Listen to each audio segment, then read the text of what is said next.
They wanted all of these things because you have to remember, these people were wandering in the desert.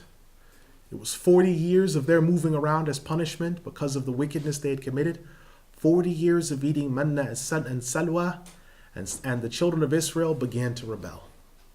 So they said to the Prophet Musa alayhi salam, we will not be patient with one food. Allah subhanahu wa ta'ala is sending this thing down by revelation. And they say, we will not be patient with one food.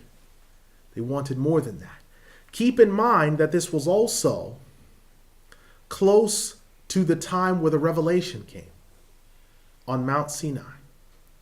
Remember all the dietary laws, all the other things, all the laws. When you meet someone from the children of Israel that is upon the Jewish religion, they will often cite as a reason, as if it's to be proud, the plethora of laws that they have to follow. And they consistently have to have it stressed to them that this is not a good thing. When you have to consistently have a lot of prophets sent to you because you keep killing them or rejecting them, that's actually not good news that you have to have so many prophets. That's actually showing that there is a disease. When you have so many dietary laws, that's not showing that this is good because you're a good people. It's showing that you're so rebellious, everything has to be spelled out. If you look in the Qur'an and Sunnah, Allah had, the prohibition is very simple. Allah in Surah Al-Ma'idah, the 5th Surah 90, has told us, don't take intoxicants. He told us in the opening pages of Surah Al-Ma'idah, don't eat blood. Don't eat pork. Don't eat food sacrificed to idols. If anything's been strangulated, died in a fall, died by itself, was eaten by another animal, gored to death, don't eat that. In the Sunnah, the Prophet ﷺ told us in the Hadith in Bukhari, don't eat any land animals with fangs, incisors, and don't eat any birds with talons for hunting. That's it. We're not told, don't mix meat and milk products. We're not told, don't make sure not to have any ants or any small bugs in your strawberries, where there have to be special investigation committees to be sure that no insects have gotten into there. The red spots that you'll sometimes see on the yolk of an egg, it's not going to cause any harm. Sometimes they're just a small speckle. For them, they have to look for those before they do any baking. And so you'll see the rabbinical scholar putting the eggs into the measuring cup, and he puts the egg in the measuring cup, shines it over a mirror to check to make sure there's no red spot, and then he puts it into the bowl with the rest of the flour. And he's doing that, and he's doing it so naturally, but we're looking from the outside saying, why is he doing this? Because of the stringency of the dietary laws. The mixing of fabrics. Don't mix cotton with wool.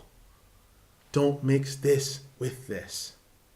The stringency because of the wickedness.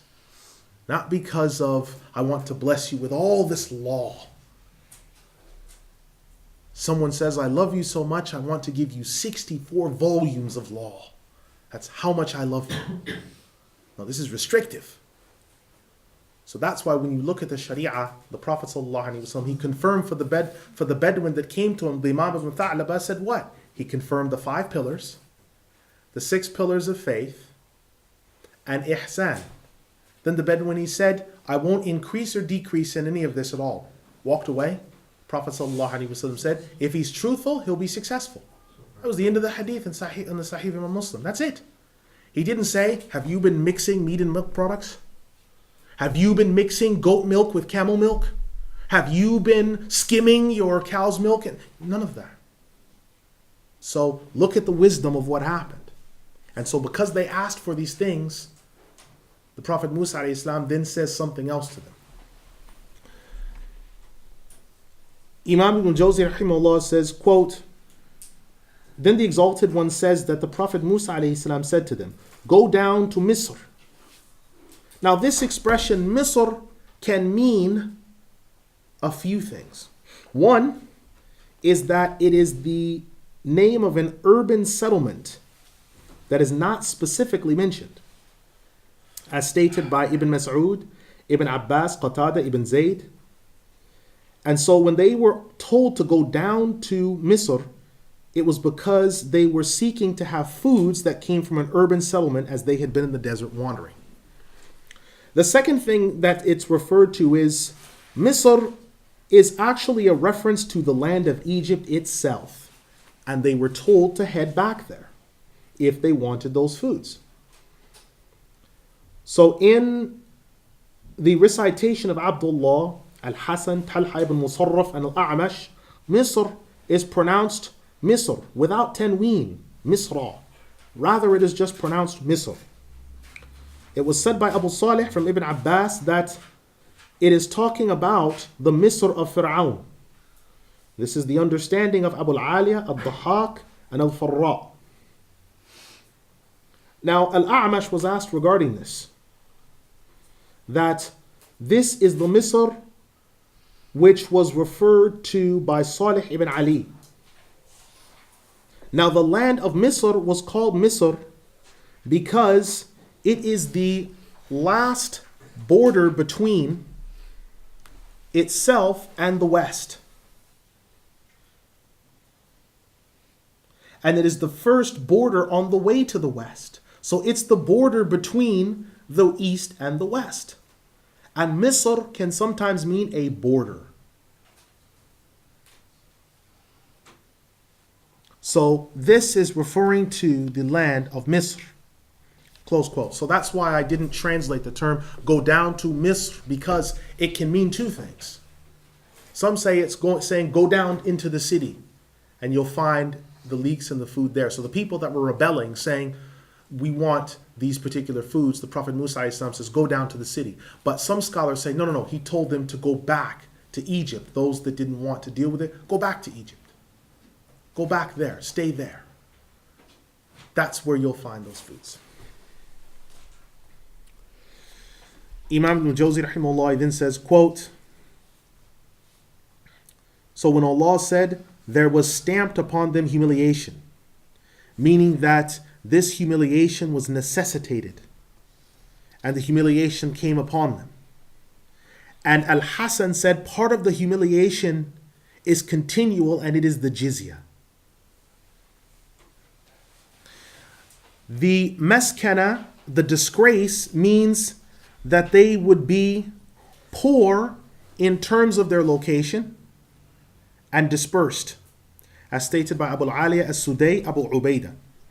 And this is narrated by as-Sudai, who said, it is referring to the poverty of the self. And secondly, it is referring to humiliation under other nations. And the Exalted One said, and they returned from that and went in unto. And the unto is referring to the wrath of Allah. And so all of what happened to them when they rebelled was humiliation, disgrace, and wrath, and other things besides that. And on account of that, they killed the prophets. And this ayah, Nafi' recites it Nabiyyin. And these words, Nabiyyin, are plural for prophets, but also one can use the word Anbiya for the plural of prophets. And this word is referring to Nubuwwah, prophethood. And remember the statement that Allah made in Surah Al-Ahzab, the 33rd Surah 53, لا تدخلوا بيوت النبي. So do not enter the houses of the Prophet without his permission. And also there's the other statement where Allah said, إن وهبت نفسها للنبي. If she brings herself to the Prophet. Surah Al-Ahzab, the 33rd Surah 50. The Hamza was only left in these two places because when you have two Hamzas that are gathered in one place, a Kasra results from this. So that way the word is pronounced with a double ending. Close quote. What the Imam is referring to is when you have the word Naba'a, because the word prophet, Nabi, is coming from the word Naba'a. Naba'a. It means to speak on behalf of someone. So prophet speaks on behalf of someone. It appears in the 78th surah, Surah Al-Naba, the 78th surah of the Qur'an, right? They ask you about the great news. عَمَّ يَتَسَاءَلُونَ عَنِ النَّبَإِ الْعَظِيمِ. About the great news. Naba'a, the root's right there. Now when you have two hamzas together, that will be appearing either in a word or at the end of that word with the beginning of another word, where they're in close proximity, what happens is the hamza gets chopped. An-Nabi. It gets chopped and it becomes doubled. An-Nabiyyu. Nabiyyun. Because originally it's a hamza. And so once the hamza gets dropped, it becomes a double Y sound. That's all the Imam is saying is the words, when you're looking at it, someone's reading it and saying, okay, it's coming from the root naba'a. But how come from the root nabi? How come the word nabi has no hamza? It has no elitted sound, like when you say naba'a. Right? These type of sounds, why doesn't it have that sound? Well, because when you have two hamzas together, or it's at the end of the word, and it becomes a doubled sound with another one, it can be dropped. The Imam, rahimahullah, he then says, quote, so, Abdullah bin Mas'ud radiallahu anhu has said, the children of Israel in one day, at one point, had killed 300 prophets.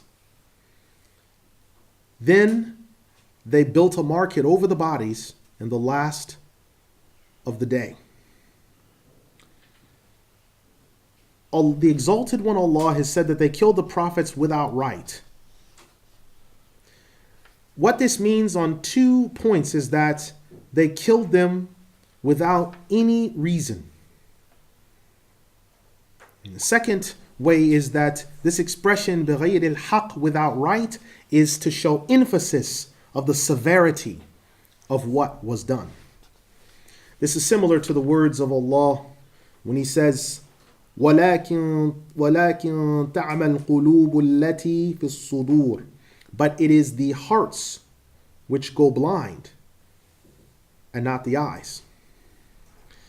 You can see the emphasis being used in this passage is sometimes by the addition of extra words.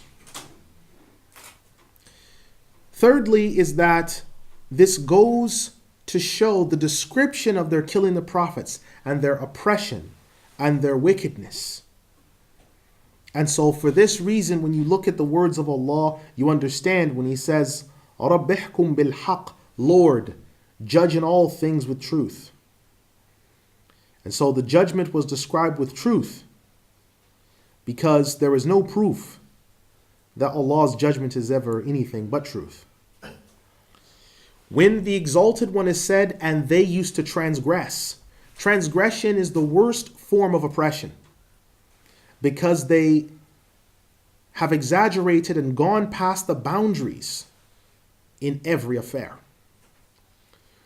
Close quote. So when the Imam is talking about this passage at the end, it's sometimes translated, that is because they disbelieved in Allah and killed the prophets without right. Now remember, this is in regards to the time of the Prophet Musa alayhi salam.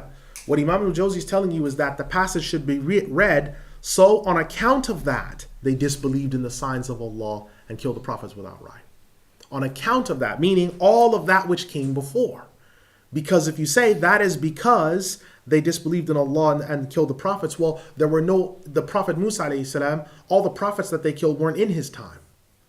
So this passage is referring to what they did before that led to the killing of prophets. So the ayah is sometimes been translated differently than what was actually meant. So you'll find it in some translations where it's stated, and shame and misery was stamped upon them and they incurred the wrath of Allah because they used to deny the revelations of Allah and slew the prophets unjustly.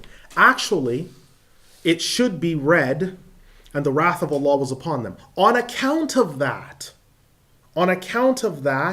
they disbelieved in Allah, in the signs of Allah, and killed the prophets. Because it's something that came after that. because they couldn't have killed the prophets. Anbiya or Nabiyyin is 3 and more. Prophet Musa Islam was the chief prophet in his time, so they couldn't have killed all the prophets that came after.